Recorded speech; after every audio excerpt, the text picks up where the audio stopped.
Blood Assassin, star date 09/12/21.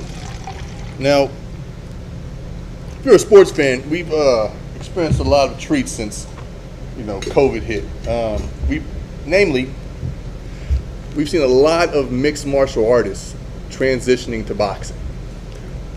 Myself, as a lifelong martial artist and fan of the sport, once upon a time fighter, I'm excited to see this.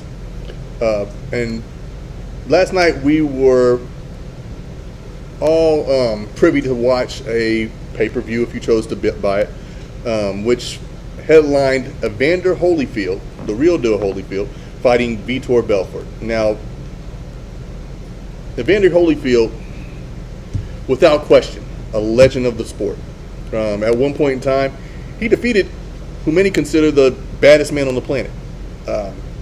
Multiple time heavyweight champion, deserves all our respect, no matter what. If you've seen the fight, you witnessed the outcome. It did not go in Evander's favor. Now, this 59-year-old man chose to step into the ring on 2 weeks' notice after Vitor Belfort's original opponent, former welterweight champ Oscar De La Hoya, stepped out because of COVID.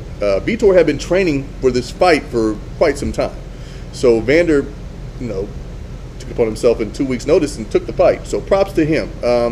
I think what we should never do is judge a fighter for wanting to fight. And I see a lot of the people in the community and couch analysts saying that he was stupid for taking it. Was it not in his favor to take?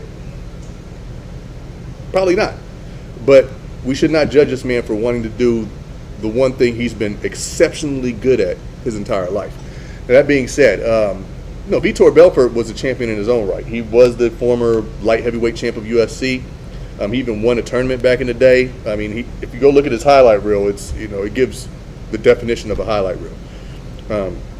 And he did have some boxing experience, so it wasn't like he was coming into this fight, out of his element completely. But a lot of people, it was people on the fence. They either thought that Evander was stupid for doing it, or like, hey, he's a boxer, this guy's out of his element, and they thought Evander would actually win. Because boxing has this egotistical view of itself that if you've been boxing longer than this person who's just now coming into it, they have no chance against you. And Evander probably saw it that way as well. It's a very egotistical sport in which you condition yourself, like many other sports, say, I still got it, but like many other sports, you won't get that chance. In football, once you retire and those knees are bad, you're not getting that chance to go back out there.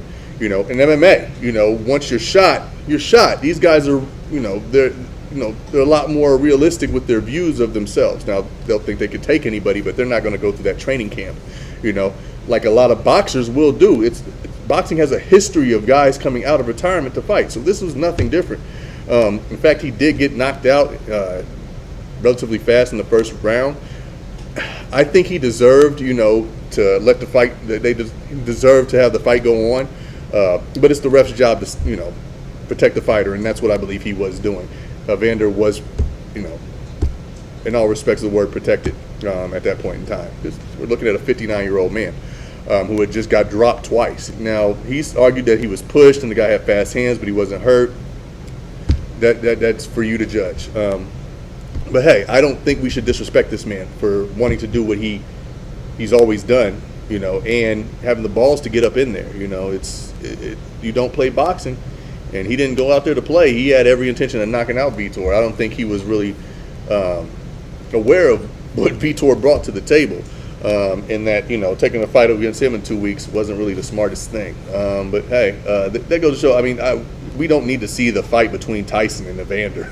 Like, Tyson at this point in his age would possibly murder Evander, in my opinion. Evander looked slow. He didn't know how to really react to the punches, and that fight doesn't need to happen, in my opinion. If it does, my money would be on Tyson. The undercard of that fight saw Anderson Silva, arguably, in my opinion, the greatest mixed martial artist of all time, hands down the greatest middleweight mixed martial artist of all time. He went for his third boxing match, and it was against former light heavyweight champion and mainstay of the UFC, flagship bearer, Tito Ortiz. That fight also ended in emphatic fashion in the first round.